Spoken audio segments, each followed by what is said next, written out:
You are listening to the Auditory Entertainment's production of Old Rambling House by Frank Herbert. Performed by Miranda Johnson and Ryan Johnson. On his last night on Earth, Ted Graham stepped out of a glass-walled telephone booth, ducked to avoid a swooping moth that battered itself into a frenzy against a bare globe above the booth. Ted Graham was a long-necked man, with a head of pronounced egg shape, topped by prematurely balding sandy hair. Something about his lanky, intense appearance suggested his occupation, certified public accountant. He stopped behind his wife, who was studying the newspaper classified page, and frowned. "They said to wait here. They'll come get us. Said the place is hard to find at night." Martha Graham looked up from the newspaper. She was a doll-faced woman, heavily pregnant, a kind of pink prettiness about her. The yellow glow from the light above the booth subdued the red auburn cast of her ponytail hair. "I just have to be in a house when the baby's born," she said. "What did they sound like?" "I don't know. There was a funny kind of interruption, like an argument in some foreign language." "Did they sound foreign?" "In a way." He motioned along the night-shrouded line of trailers toward one with 2 windows glowing amber. "Let's wait inside. The bugs out here are fierce." "Did you tell them which trailer is ours?" "Yes. They didn't sound anxious to look at it. That's odd, them wanting to trade their house for a trailer." "There's nothing odd about it. They've probably just got itchy feet, like we did." He appeared not to hear her. "Funniest sounding language you ever heard when that argument started. Like a squirt of noise." Inside the trailer, Ted Graham sat down on the green couch that opened into a double bed for company. "They could use a good tax accountant around here," he said. "When I first saw the place, I got that definite feeling. The valley looks prosperous. It's a wonder nobody's opened an office here before." His wife took a straight chair by the counter separating the kitchen and living area, folded her hands across her heavy stomach. "I am just dead tired of wheels going around under me," she said. "I want to sit and stare at the same view for the rest of my life. I don't know how a trailer ever seemed glamorous when we first married." Tires gritted on gravel outside. Martha Graham straightened. "Could that be them?" "Awful quick if it is." He went to the door, opened it, stared down at the man who was just raising a hand to knock. "Are you Mr. Graham?" asked the man. "Yes." He found himself staring at the caller. "I'm Clint Rush. You called about the house?" The man moved farther into the light. At first, he'd appeared an old man. Fine wrinkle lines in his face, a tired leather look to his skin. But as he moved his head in the light, the wrinkles seemed to dissolve, and with them, the years lifted from him. "Yes, we called," said Ted Graham. He stood aside. "Do you want to look at the trailer now?" Martha Graham crossed to stand beside her husband. "We've kept it in awfully good shape," she said. "We've never let anything get seriously wrong with it." "She sounds too anxious," thought Ted Graham. "I wish she'd let me do the talking for the 2 of us." "We can come back and look at your trailer tomorrow, in daylight," said Rush. "My car's right out here. If you'd like to see our house." Ted Graham hesitated. He felt a nagging worry tug at his mind. He tried to fix his attention on what bothered him. Hadn't we better take our car?" he asked. "We could follow you." No need, said Rush. We're coming back into town tonight anyway. We can drop you off then. Ted Graham nodded. Be right with you as soon as I lock up.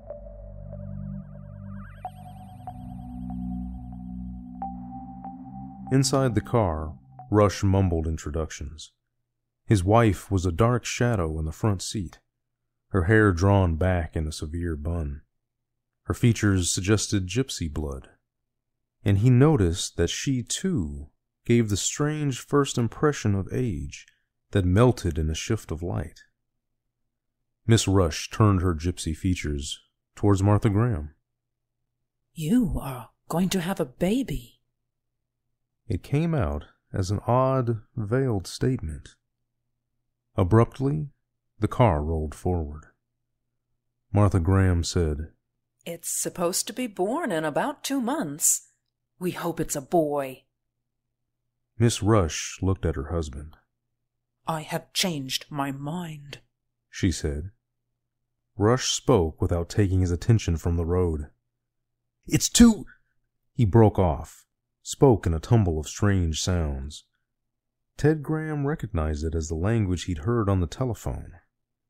Miss Rush answered in the same tongue, anger showing in the intensity of her voice. Her husband replied, his voice calmer. Presently, Miss Rush fell moodily silent. Rush tipped his head toward the rear of the car. My wife has moments where she doesn't want to get rid of the old house.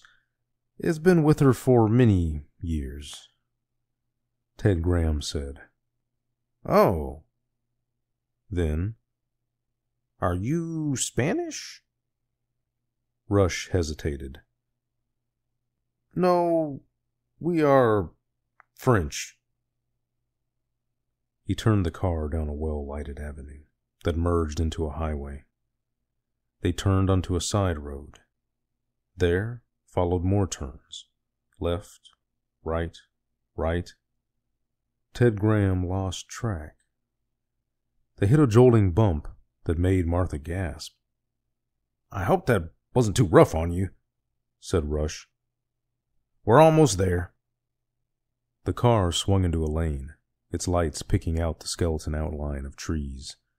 Peculiar trees. Tall, gaunt, leafless. They added to Ted Graham's feeling of uneasiness. The lane dipped, ended at a low wall of a house. Red brick with Sylvestery windows beneath overhanging eaves. The effect of the wall and a wide-beamed door they could see to the left was ultra-modern. Ted Graham helped his wife out of the car, followed the Rushes to the door. I thought you told me it was an old house, he said. It was designed by one of the first modernists, said Rush. He fumbled with an odd, curved key. The wide door swung open into a hallway equally wide, carpeted by a deep pile rug. They could glimpse floor-to-ceiling view windows at the end of the hall, city lights beyond. Martha Graham gasped, entered the hall as though in a trance. Ted Graham followed, heard the door close behind them. It's so big, exclaimed Martha Graham. You want to trade this for our trailer? Asked Ted Graham. It's too inconvenient for us, said Rush. My work is over the mountains, on the coast. We cannot sell it. Ted Graham looked at him sharply. Isn't there any money around here? He had a sudden vision of a tax accountant with no customers. Plenty of money, but no real estate customers. They entered the living room. Sectional divans lined the walls. Subdued lighting glowed from the corners. 2 paintings hung on the opposite walls, oblongs of odd lines and twists that made Ted Graham dizzy. Warning bells clamored in his mind. Martha Graham crossed to the windows, looked at the lights far away below. I had no idea we'd climbed that far, she said. It's like a fairy city. Miss Rush emitted a short, nervous laugh. Ted Graham glanced around the room, thought, if the rest of the house is like this, it's worth 50 or 60,000. He thought of the trailer. A good one, but not worth more than 7,000. Uneasiness was like a neon sign flashing in his mind. This seems so strange. He shook his head. Would you like to see the rest of the house? Asked Rush. Martha Graham turned from the window. Oh, yes. Ted Graham shrugged. No harm in looking, he thought. When they returned to the living room, Ted Graham had doubled his previous estimate on the house's value. His brain reeled with the summing of it. A solarium with an entire ceiling covered by sun lamps? An automatic laundry where you dropped soiled clothing down a chute, took it washed and ironed from the other end? Perhaps you and your wife would like to discuss it in private. We will leave you for a moment. And they were gone before Ted Graham could protest. Martha Graham said, Ted, I honestly never in my life dreamed. Something's very wrong, honey. But Ted, this house is worth at least $100,000. Maybe more. And they want to trade this? He looked around him. For a $7,000 trailer? Ted, they're foreigners. And if they're so foolish they don't know the value of this place, then why should... I don't like it. Again, he looked around the room, recalled the fantastic equipment of the house. But maybe you're right. He stared out at the city lights. They had a lace-like quality. Tall buildings linked by lines of flickering incandescence. Something like a Roman candle shot skyward in the distance.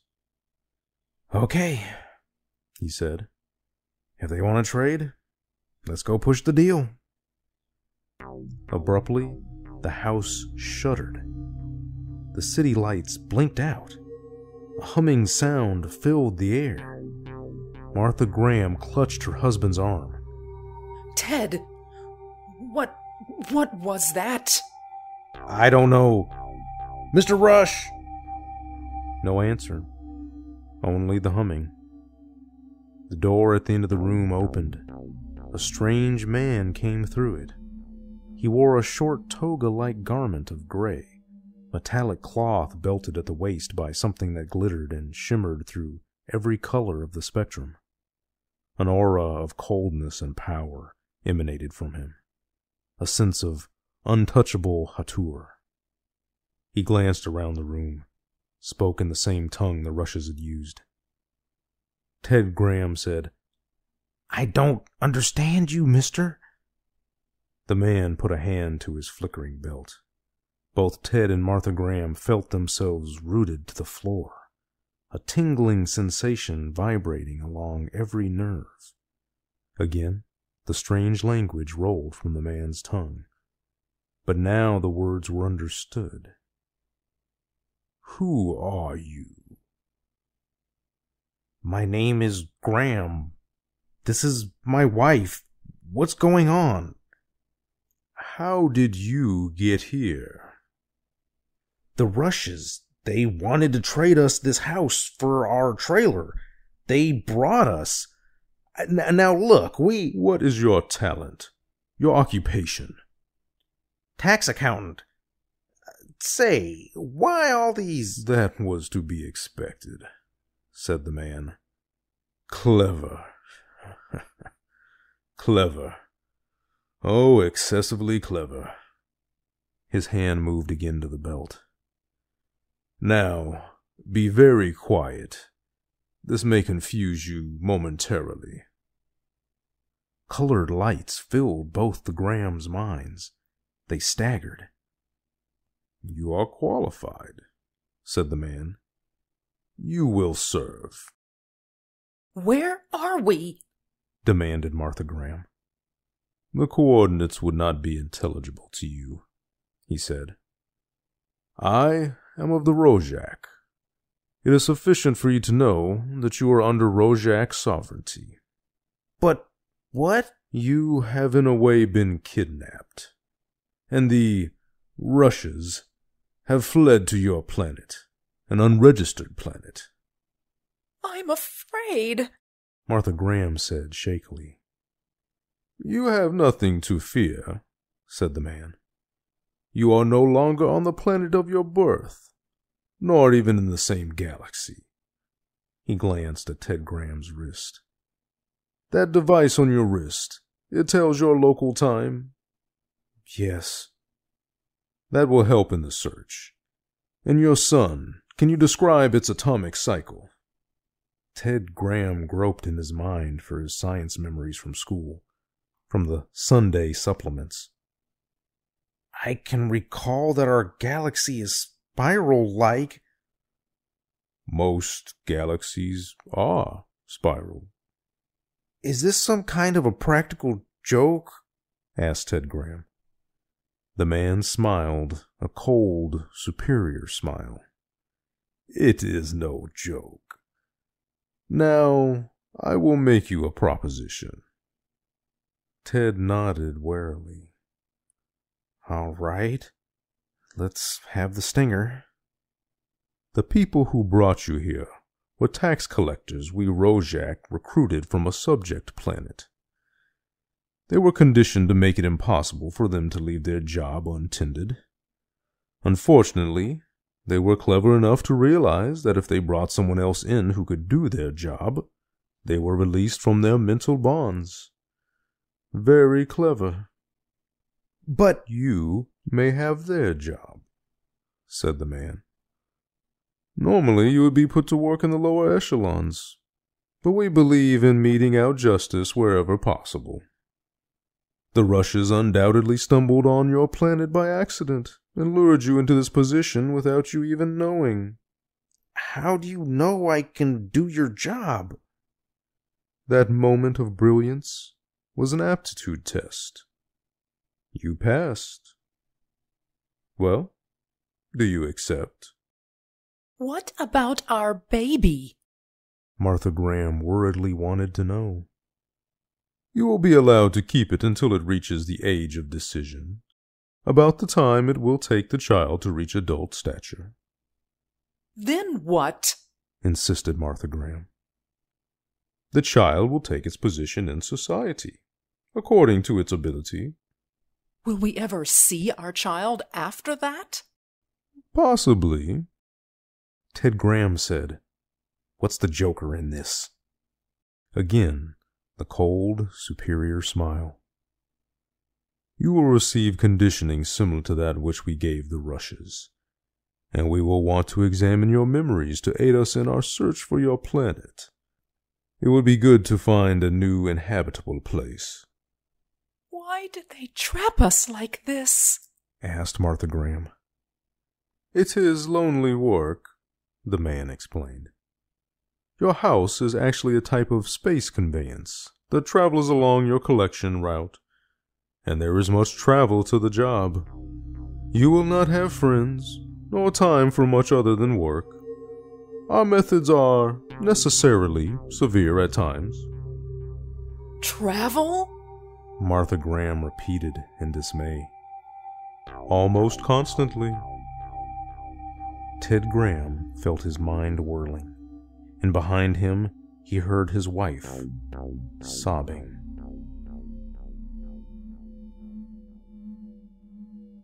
The Rushes sat in what had been the Grahams' trailer. For a few moments, I feared he would not succumb to the bait, she said. I knew you could never overcome the mental compulsion enough to leave them there without their first agreeing. Mr. Rush chuckled. Yes, and now I'm going to indulge in everything the Rojak never permitted. I'm going to write ballads and poems. And I am going to paint, she said. Oh, the delicious freedom. Greed won this for us. The long study of the Grahams paid off. They couldn't refuse to trade. I knew they'd agree. The looks in their eyes when they saw the house, they both had... She broke off, a look of horror coming into her eyes. One of them did not agree. They both did. You heard them. The baby? He stared at his wife. But it's not at the age of decision. In perhaps 18 of this planet's years, it will be at the age of decision. What then? His shoulders sagged. He shuddered. I will not be able to fight it off. I will have to build a transmitter, call the Rojak, and confess. And the Rojak will collect another inhabitable planet. Her voice flat and toneless. I've spoiled it. I've spoiled it!